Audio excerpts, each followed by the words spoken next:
Hello, we are Geeks Assembled, and it's musical night here again. And tonight we are talking about Oliver, and this is the 1968 version.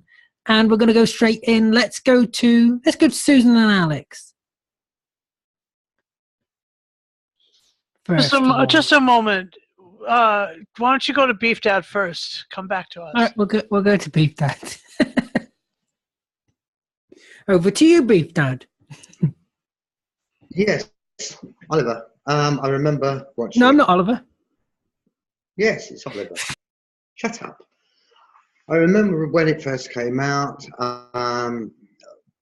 Amazing cast, and of course, originally it was a stage musical. And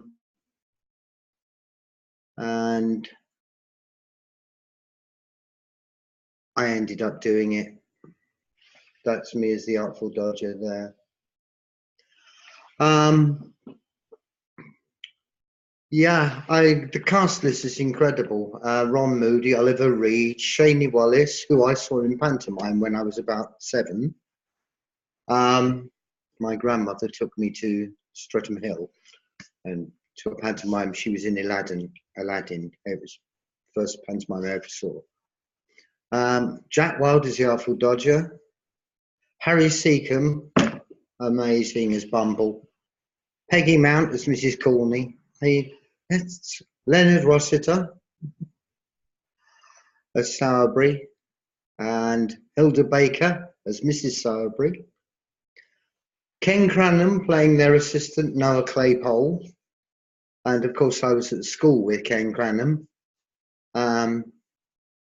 And I did a couple of plays on stage with him at school. I remember doing Macbeth with him. He played the lead. And he went on to do all sorts of things, horror films. He did so much stage work.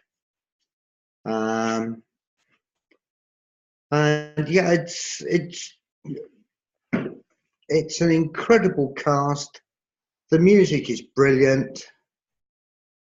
Direction is superb. The sets are just incredible. The sets are incredible. It wasn't filmed on any locations. All the sets were built at Shepperton Studios, and they were all filmed at Shepperton Studios. So if people think that that is the Royal Circle at Bath, they're wrong.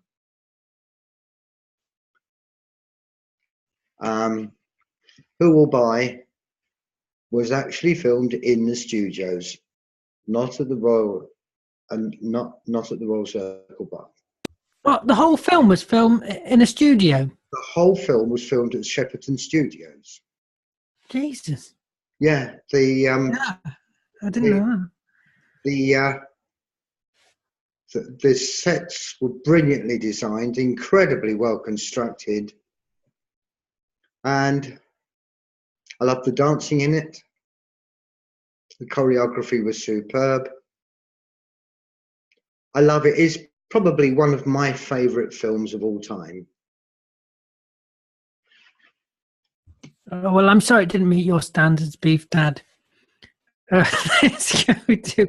No, I really had no idea it was all. I noticed some of it was set, but I thought I was sure some of it was location. No, according to Beef Dad, it was entirely all set. That is impressive. It really is impressive. Even the Royal Circle at Bath, you know, the circle row house in this movie, it isn't as big as the one in Bath, but it sure is elegant and beautiful. And I thought it was directly out of some quaint part of England, and I was pretty convinced that it was an exterior site and that it had been filmed outside. And I've been fooled. I've been fooled by the excellent stage design. I enjoyed this a lot. I enjoy the music. I I went on a canoe trip as a kid, and during our times between meals and when the meals were getting scarce, we would sing "Food, glorious food." That was part of my childhood anyway, and I was I enjoyed it. I thought it was really sad. The ending was so sad. It was just amazing. Anyway, yeah, it's a pretty dark piece. Here's Alex. Yeah, I know that the actors are classical and the music is great, and that's one of the best musicals next to Mary Poppins and Annie, the early version, the 1982 version. As a matter of fact, it sort of reminded me of Annie a little bit with the hard knock life and all that, and wanting to be on Easy Street. So the original movie from the 80s with all that famous cast, and then this one is sort of it'd be an interesting double feature. But yeah, the acting, the sets, the music is just really good. And I'd put these two and probably Mary Poppins as well, because when I saw the chimney sweeps, I could just think of Bert and his rather exaggerated Cockney accent. But I don't like every song in the musical, but you have to admit it does have a certain energy, and I think that's probably why this is one of the famous musicals. Mary Poppins, Oliver, and Annie, the original one, not the new versions where they've tried to change it. Well, I've got to admit, I've got to be honest, I didn't like it. I loved it. That caught you out, didn't it, move, Dad? I saw your face then. It's brilliant. It really is good. I mean, I've seen it before, but I haven't seen it for such a long time. I can't remember the last time I've seen it. I mean, you're talking about probably 15 years ago now, longer. And I can't believe when I watched it as a kid that it didn't scar me for life, because it's a pretty dark film. Yes, there's humor in it, and the songs are really cheerful.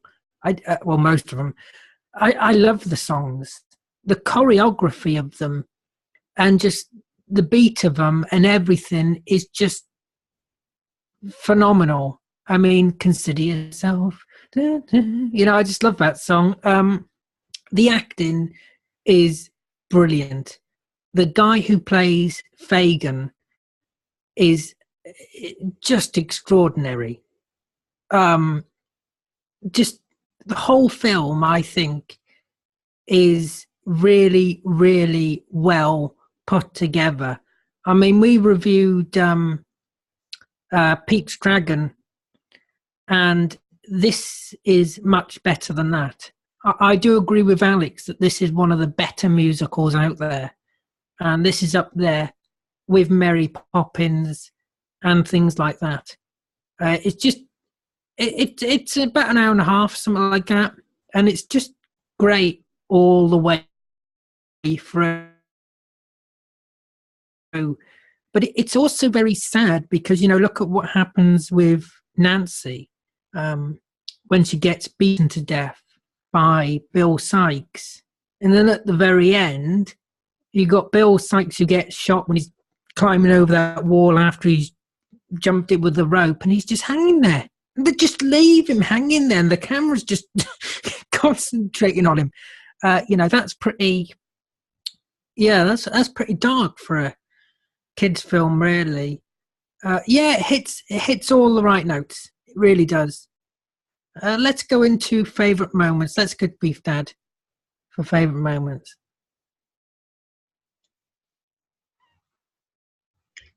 It's very hard to pick a favourite moment in a film that you love as much as I love this. Especially, well, all right then. I love the opening in the orphanage, in the workhouse, with Food, Glorious Food, and Please Sir, Can I Have Some More? You've got to remember this is based on Oliver Twist by Charles Dickens, so it's all set in Victorian England. And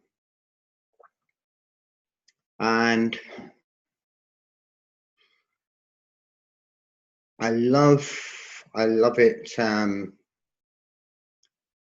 when he basically has the fight with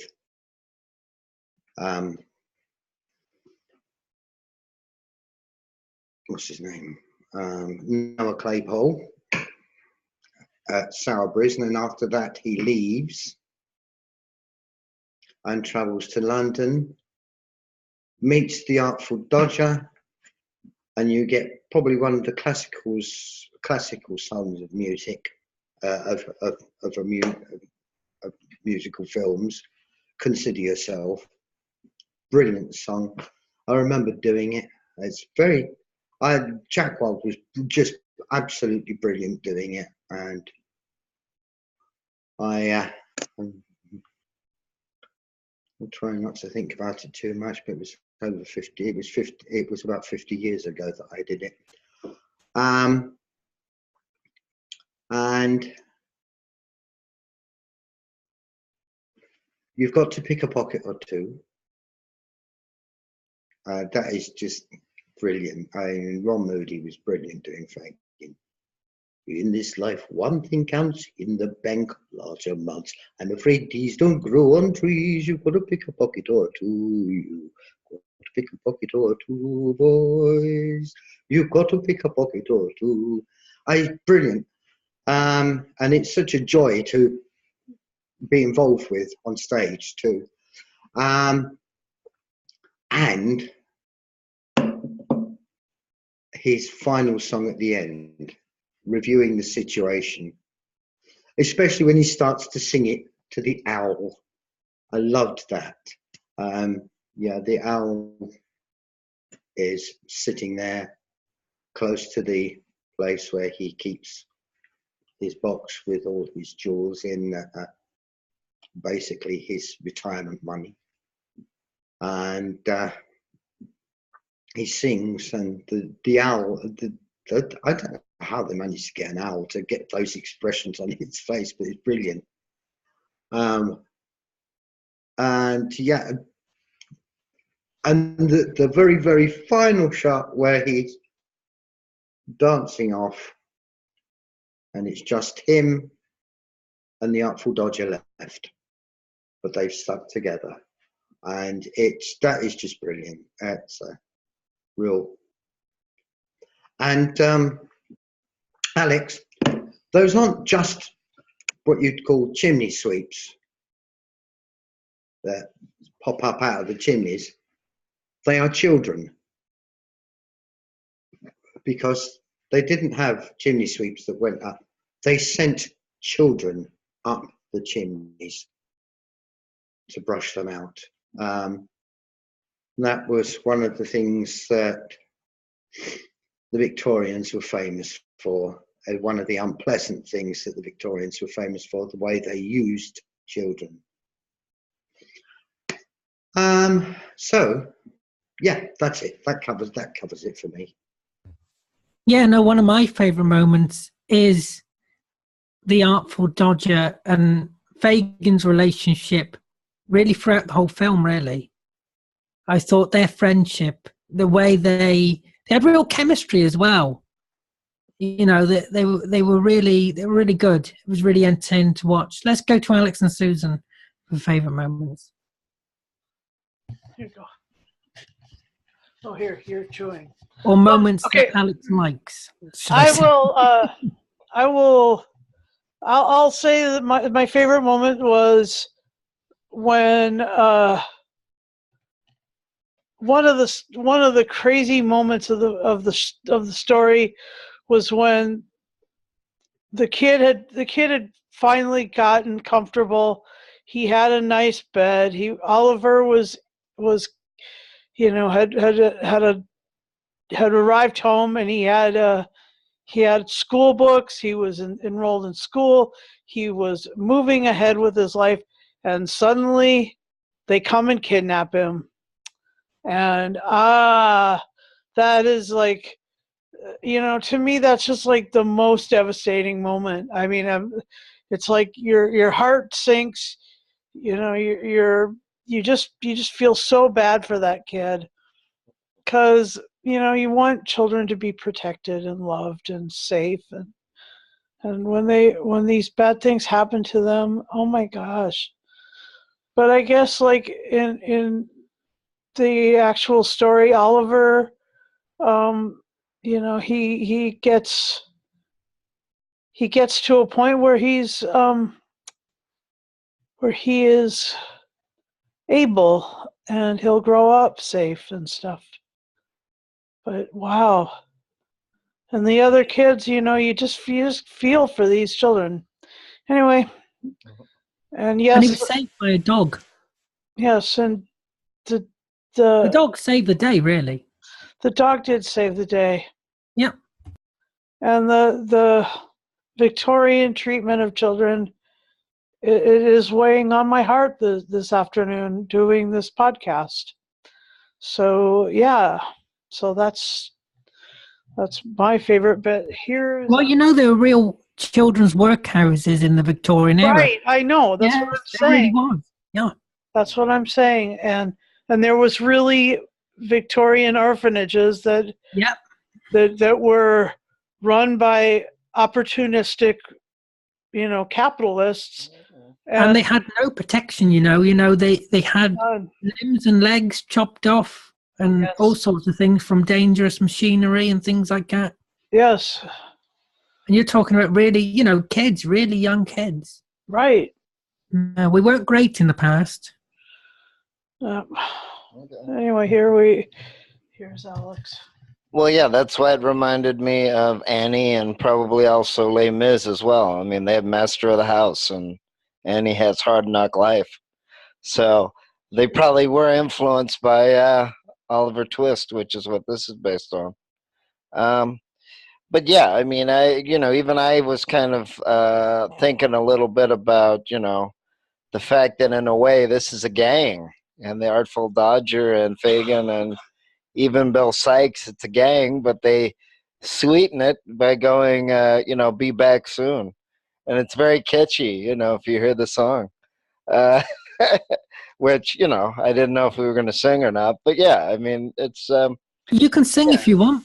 And then, Cut it off. it was funny how it was reminding me of so many things. Like, what's her name?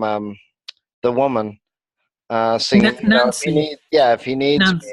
Yeah, if he needs me. And that started reminding me of other musicals. But of course, they probably took inspiration from this. Yeah. So it is kind of funny how this sort of, it's reminding me of so many other musicals from the 60s as well and the 80s. But yeah, I mean, the music is very good. It's very catchy. You got the great energy, food, glorious food. And then you see the kids are marching almost in step, and they're having gruel while their masters are eating all this beautiful food. It's almost overflowing the room. They don't need that much food. And there's a lot of, that's why this is probably so famous, because you have so many good songs that are so catchy, and lyrics are easy to remember. And yeah, probably isn't known for the dancing as much as it's known for the for the songs. Be Back Soon, and You Got to Pick a Pocket or Two, and what else? And If He Needs Me, all those songs are Consider just yourself. Yeah, Consider Yourself and all that. So yeah, I mean, it's just very, very catchy. So there's actually, I can be more specific about what I don't like rather than what I like. Yeah, go on. Tell us what you don't like. No, tell us what you don't like. Yeah, I mean, actually, I didn't want Nancy to die. I didn't think she deserved that. I wanted Bill Sykes' murder to be even more depressing, even though it's pretty depressing. Alex, it's a kids' film. I mean, I know it's a very dark kids' film. It's a very dark. But then the irony is that the kid that played the Artful Dodger went on to be in another famous kid show called H&R Puffin Stuff, which and they were also known for a lot of Oh yeah, those two creators were also known for a lot of dark. Sid and Marty Krofft. Yeah, they were known for a lot of dark, mixing adult with kid type of stuff. I mean, they had a Saturday morning show on ABC with one of the guys that did have a rock band. He was also on One Day at a Time. He's still a director to this day. And they had a lot of famous people on that American show. Deidre Hall, who's been a soap opera actress for 30 years, and they had a lot of famous people on that. But it's just kind of ironic. What else didn't you like, then? Yeah. What else? Well, I mean, obviously, I'm not supposed to like the keeper of the orphanage, I guess. But I mean, he did a wonderful job singing. I mean, that actually was a good song. Of course, that was kind of, so funny. More the way he Yes, that made me the laugh. way he Like, said it. You want more of this? Really?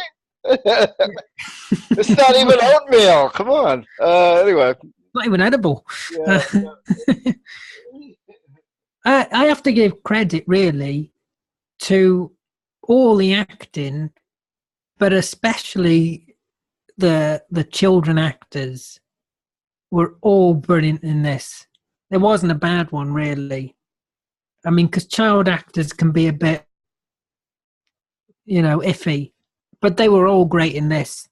And anybody who's ever seen a comedy series called Rising Damp, you have the man who plays Rigby in this. So that was good. I recognised him straight away. His voice is unrecognisable. I just knew straight away that it was Rigby. So that was good. Yeah, it's so difficult for favourite moments because it's such a good film all the way through. But definitely all the songs are a highlight. All the songs are a highlight. There's not one song that I don't like. I like them all of them. And that says a lot. Because there's a few songs in this. It's musical after all. And I like them all. So does anybody else have anything to add before we wrap this up? Beef Dad's pondering. Let's wait a minute. He's thinking. Let's go to Beef Dad for final say and score. The thing you have to remember about Victorian England is it was two totally separate worlds. And you had the world of the poor and poverty-stricken and the people in workhouses. And then you had the rich people, which it turned out that Oliver was the grandson of one of a rich man. And yeah, magic. It's a totally magical story written by Charles Dickens. And the thing I remember that slightly different is, yeah, when Oliver's being dragged around by Bill Sikes, trying to get away from the police and the people that are hunting him. In the book,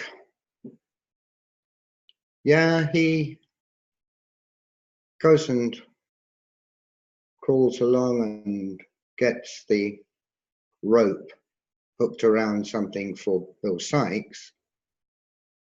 But what happens to Bill Sikes is he's not shot. By accident, he is hung. He slips, the rope loops itself round his neck, and he is left there hanging. So basically it was Dickens doing doing the right thing at that time. The murderer was hung.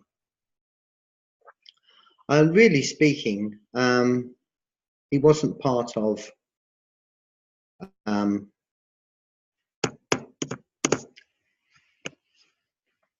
he wasn't part of the gang. He had his own business, burglary business. And Fagin was not just a crook. Fagin was he would take the stolen stuff, pay for it, and then sell it through. He was, as they would call him, a fence. He was a fence, yes. That was Fagin's job, a fence. He did have the group of kids that he ran as pickpockets, but by allowing them to live with him, and then he fenced the stuff that they stole, and that went into his pocket because he was providing them with a home. The difference was, of course, that Nancy had originally started life as one of Fagin's children and went into prostitution in the book. But that gets polished over, shall we say, in the musical.